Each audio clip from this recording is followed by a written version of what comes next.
Hi there mga beloved kong soulmates! Welcome to Renzo Tarot Channel. Andito naman po tayo para pagsamahan natin ang isang soulful, meaningful na tarot reading. Dito lamang sa inyo lagi na abangan sinusubaybayan at pinakamahal Renzo Tarot Channel. Mega shoutout po sa ating avid viewers, mga soulmates sa buong Pilipinas, mga new and returning viewers. Maraming salamat po. Lalo na sa ating mga laging nakaabang na overseas Filipino workers sa mga panig ng mundo OFWs, masisipag nating OFWs. Maraming salamat po sa inyong walang sawang tiwala, suporta. Kapag bago po kayo sa ating channel ay huwag niyo pong kalimutan na mag-like, mag-comment, and of course mag-subscribe po and hit the notification bell para lagi po kayo updated sa ating mga susunod na mga videos na pagsasamahan. Okay? Sige po, ang ating pong reading ngayon ay reading for December 1 to 15. Ulitin ko, December 1 to 15, 2024 para sa ating mga pinakamahal na nasa sign ng Aries. Okay, Aries? Maganda kayo para sa inyo to, okay? Sige, December 1 to 15, 2024. Napakabilis ng araw. Kalain mo yun? Pang December na yung reading natin. Papalit ng taon, but you know, still napakarami pong pwedeng mangyari sa mga araw na yan. That's why hindi tayo pwede magkampante. But we need always to pray every day and stay positive, spread positivity every day. Okay? Sige, okay. Kunin na natin ang yung 10 baraha Aries for December 1, 2015, 2024 reading. Spirit Universe, Spirit Guides, bigyan nyo po kami ng 10 baraha para sa aming mga Aries. Reading natin para sa mga Aries. Kapag bago po kayo sa ating channel, okay, yung lingkod po ay kumukuha ng 10 baraha na siyang in-interpret natin ang mensahe base sa energy na binibigay sa atin ng universe. At kukunin na po natin diretso ang 10 baraha para hindi na po tayo mag-shuffle at para hindi tayo distract, okay? Meron na po tayong 3 Spirit Universe, Spirit Guides. 7 last cards po for our reading for December 1 to 15, 2024. Pito pa, Spirit Universe, Angels, Spirit Guides. Ulitin ko po, maraming salamat po. Hindi po ako magsasawang pasalamat sa inyong walang sawang tiwala sa suporta, sapagkat kung wala po kayo ay wala po ang success ng Renzo Tarot Channel. And I believe that's with your napakainit na support ay mas lalo pang mag-grow ating channel. Mas marami pang makaka-discover ng ating channel in the future. That's because of you. Okay? Kunin ko nga ito. 5, 6, 4 pa. Spirit Universe, Spirit Guides, Angel. Last 4 cards please for our reading. December 1 to 15, 2024 for Aries. Okay, 3 na lang. Spirit Universe, Spirit Guides. Okay. Dalawa na lang. Aries. Kamusta kayong Aries? How was your life? Kamusta yung nararamdaman nyo? Alam ko Aries, parang lately, parang ano kayo parang pagod or parang drain, parang ayaw yung bumangon, nawalan kayo ng gana sa buhay. Okay, bilangin natin 1, 2, 3, 4, 5, 6, 7, 8, 9, 10. Ayan na, ilatag ko lang ang iyong 10 baraha.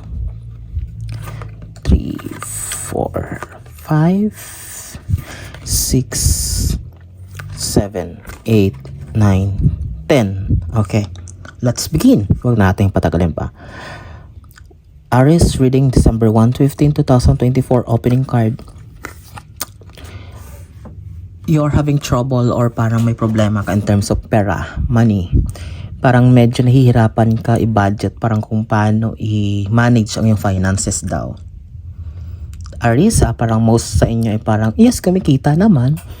Okay naman, pero ba't seems na parang isa ito sa kaka-apekto sa inyo lately? Bakit kayo malungkot or parang drain ng energies? Parang nawawalan kayo ng pag-asa or ng drive. It's because parang, alam mo yan, parang kakasahod pa lang, ubus agad. You are expecting, akala nyo may tatabi kayo, but nagugulat kayo mga unexpected expenses or unwanted expenses na biglang dumadating, Aries. Okay? Gusto nyo makaipon, but parang walang nangyayari. Walang naiipon. Okay? But that will change drastically. Konting tiis na lang. Tingnan natin, pangalawang baraha, Aries. Oh, 2 of Cups.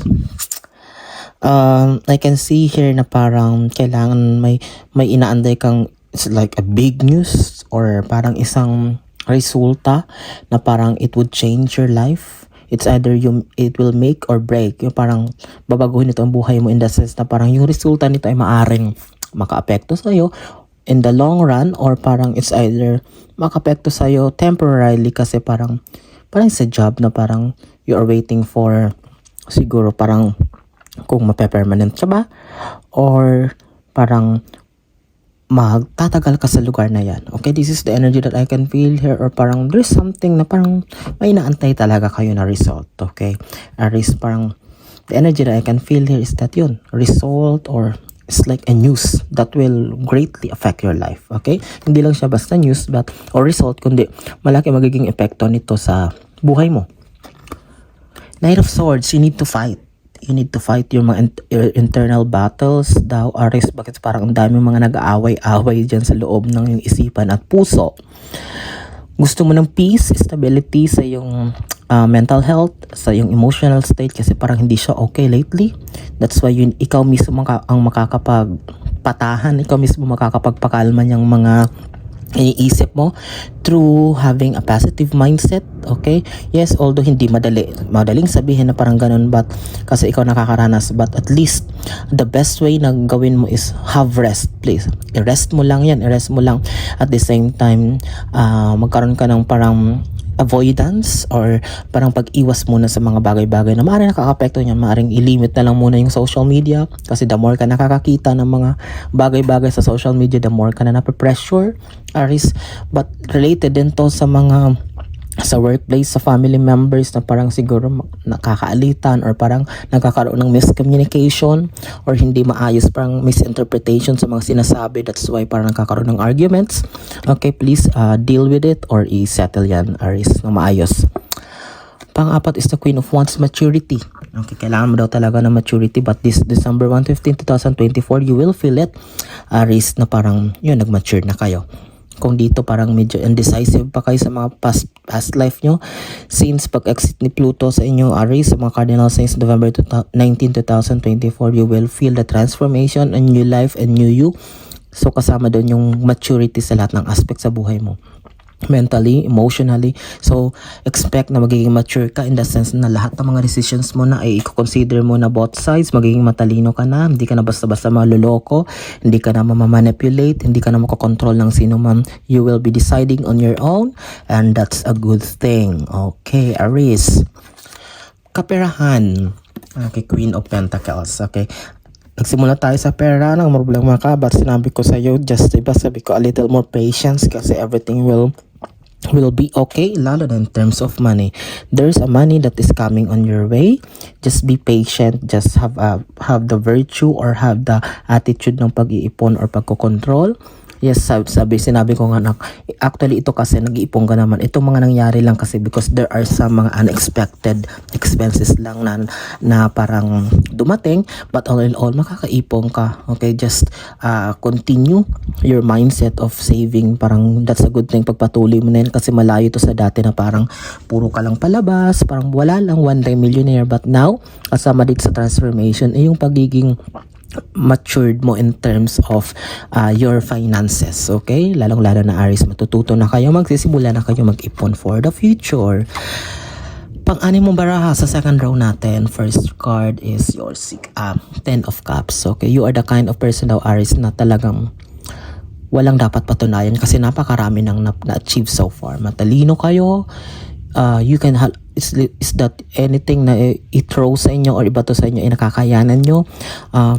It's like you are an achiever. If you're a student, you are an honor student. You are a good performer sa trabaho, everything. It's like, tingnan mo, napaka-talented nyo, multi-talented kayong klaseng tao. That's why you gain recognition. Okay, and that magtutuloy-tuloy pa yan with this new life that you will be facing.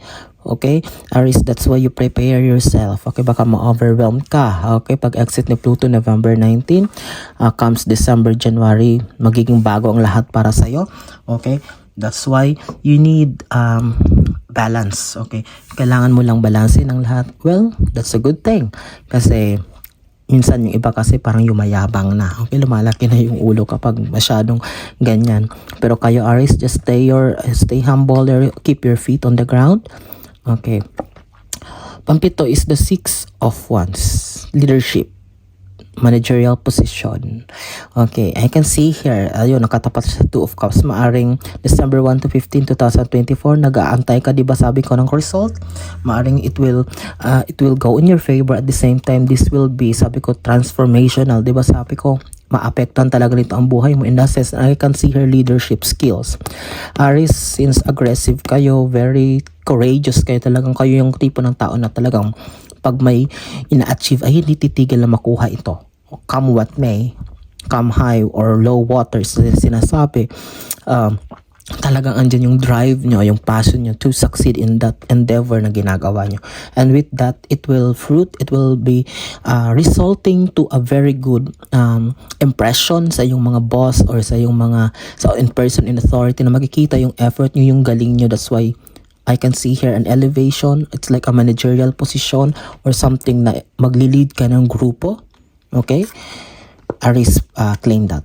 Pangwalo, Ace of Pentacles, a big amount of money talaga. Ayan, di ba sabi ko dito mag-ipon ka, but this one seems connected siya dito kasi di ba syempre pag na-promote ka, parang manager ka na, pinagkatiwalaan ka na, bantayan to, or parang ikaw yung mag-supervise sa ganyang project or ganyan, of course, lalaki yung sweldo mo or yung sahod mo.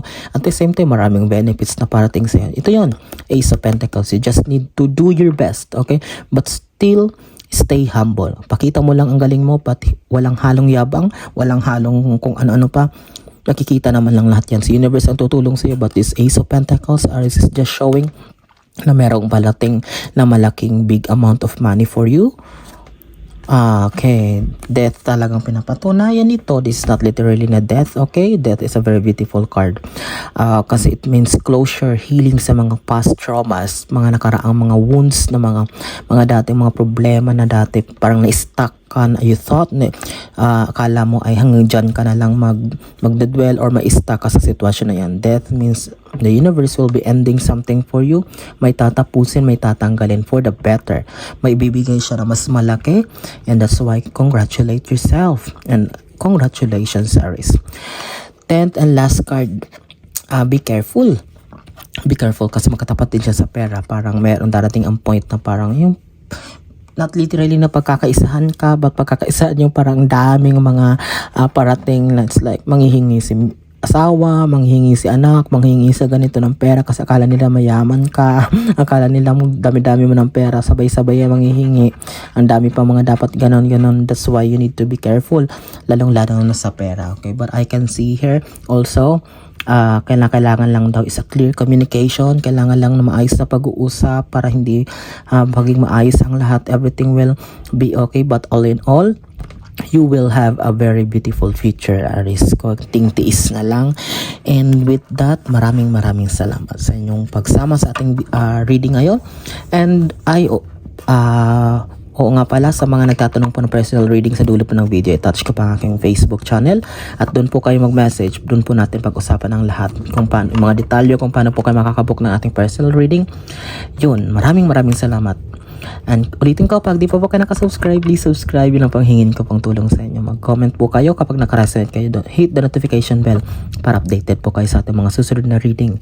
Maraming salamat. I am praying na maraming nasa sign ng Aries sa makapanood nito. Mag-iingat kayo lagi. Pinakamahal kong soulmates, please recommend our channel ha sa inyong mga kaibigan, kakilala, kaopisina, mahilig rin sa tarot reading. Mag-iingat kayo lagi and God bless us all.